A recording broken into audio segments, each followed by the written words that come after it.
Das ist mein zweites Frühstück. Ich stehe gerade auf dem Parkplatz, war einkaufen und fahre jetzt gleich auf einen anderen Parkplatz vom Baumarkt.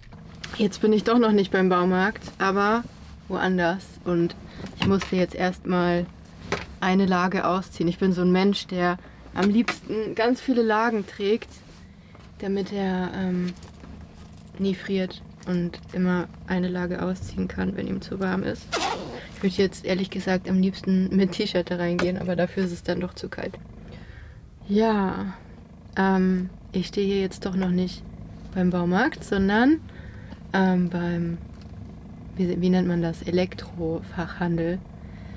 Denn ich habe mir endlich ein MacBook zugelegt und meinen Computer verkauft. Vorher musste ich nämlich immer zurück in die Base, wenn ich irgendwas am Computer machen wollte. Und ich freue mich jetzt mega drauf, dass ich jetzt ein bisschen mobiler bin. Aber die MacBooks haben ja nur so einen USB-C-Anschluss, soweit ich weiß. Und deshalb schaue ich mal, ob ich so einen Adapter finde, damit ich meine Festplatten und so das ganze Zeug, wie diese Speicherkarten, Leseadapter da anschließen kann. Ja. Ah, ich freue mich.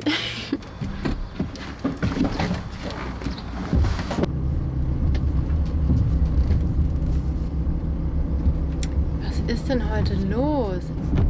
Die Hölle los.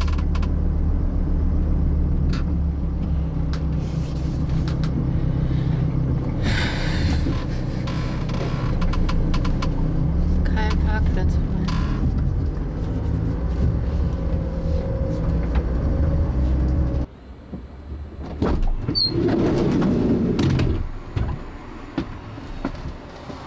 Ich dachte mir, ich gebe euch mal ein Update, wie es jetzt weitergeht hier im Bus oder besser gesagt am Bus. Ich habe mir diese Aluprofile hier bestellt. Das sind so U-Schienen, C-Schienen, ne, U-Schienen, sagt man, glaube ich. Davon habe ich 3 Stück.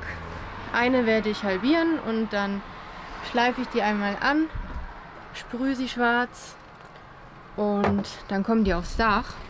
Mein Bus hat nämlich schon diese C-Schienen auf dem Dach.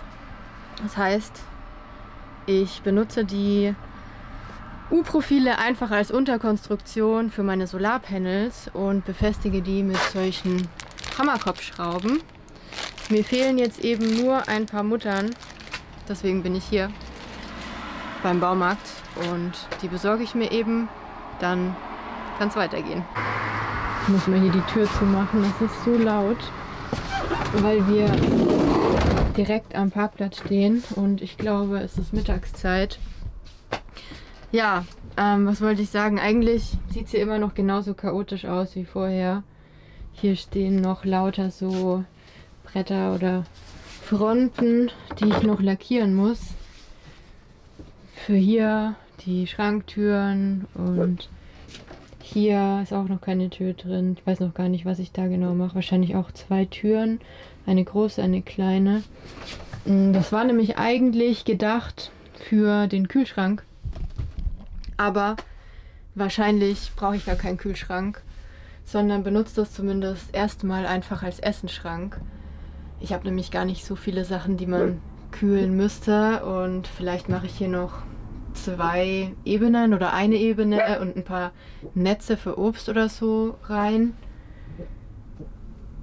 Mal gucken. Zu meiner Verteidigung muss ich aber sagen, dass es die letzten...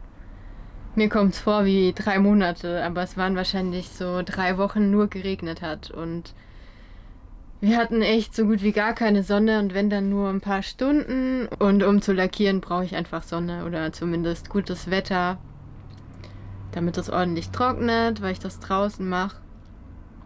Eigentlich ist es meine Ausrede.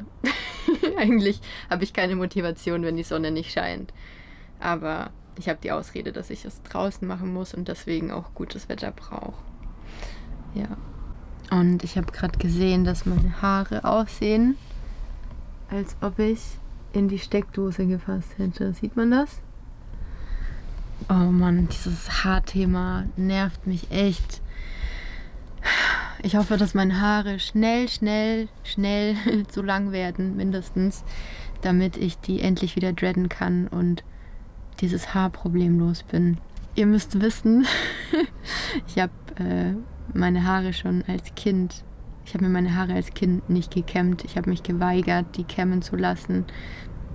Ich glaube, die wurden nur beim Friseur gekämmt und das war so, ich weiß nicht, ich bin da mega empfindlich und ich finde das total schmerzhaft und unangenehm, wenn man sich die Haare kämmen muss und das zieht und ich weiß nicht. Ich habe einfach auch so Haare, die mega schnell filzen.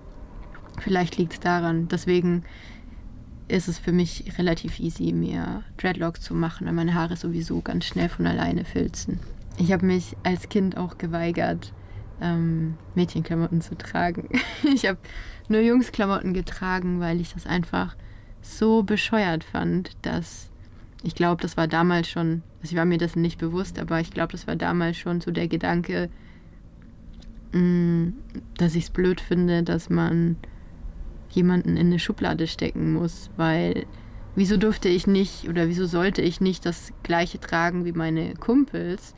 Ich war den ganzen Tag im Wald unterwegs und habe Häuser gebaut aus Steinen und Matsch und ja, war einfach viel draußen und da sind Jungsklamotten einfach praktischer. Ich habe mich gefragt, warum die Mädchen nicht die gleichen Klamotten tragen wie die Jungs, weil ich war ein Mädchen und ich habe trotzdem die ganze Zeit, den ganzen Tag draußen gespielt in der Natur und mich schmutzig gemacht und viel bewegt und so.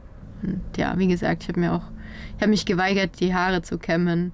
Ich hatte zwar lange Haare, aber ich glaube, es gab viele Leute, die dachten, dass ich ein Junge wäre mit langen Haaren. Naja, so ein Einblick in meine Kindheit. Ich bin meinen Eltern übrigens sehr dankbar, dass sie mich immer das anziehen lassen haben, was ich tragen wollte. Also die haben mich nie in Mädchenklamotten oder so gezwungen.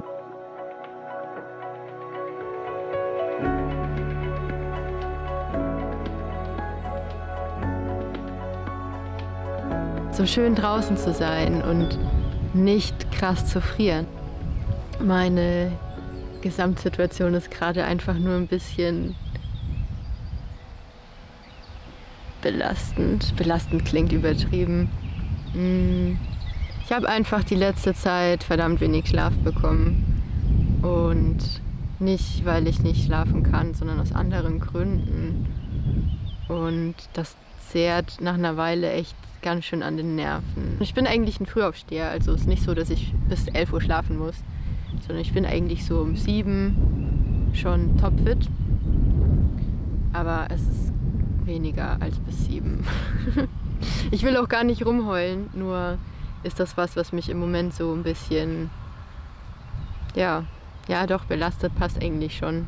Das ist schon ziemlich belastend mittlerweile.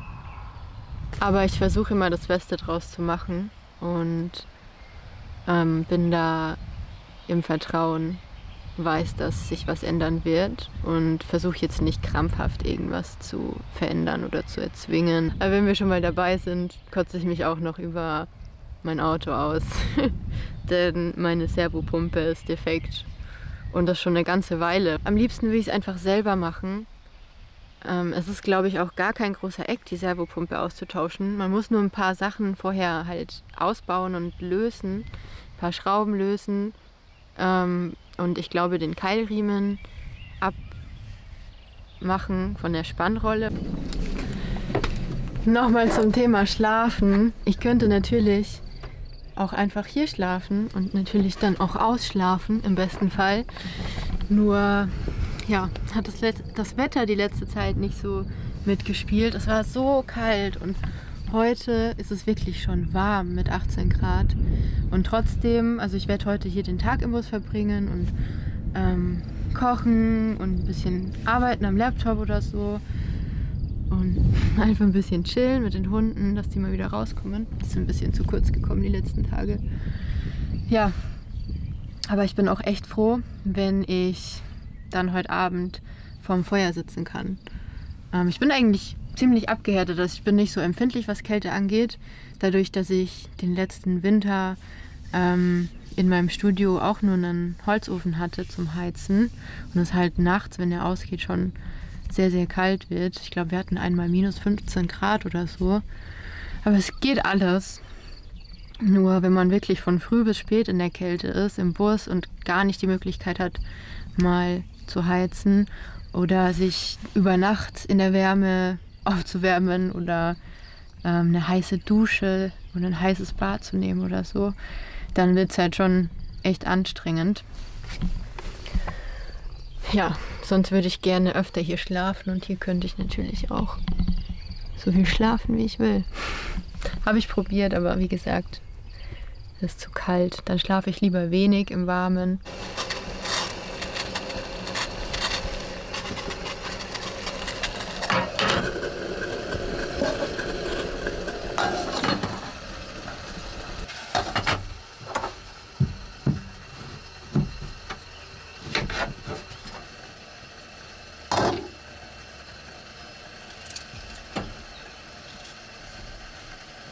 Klein noch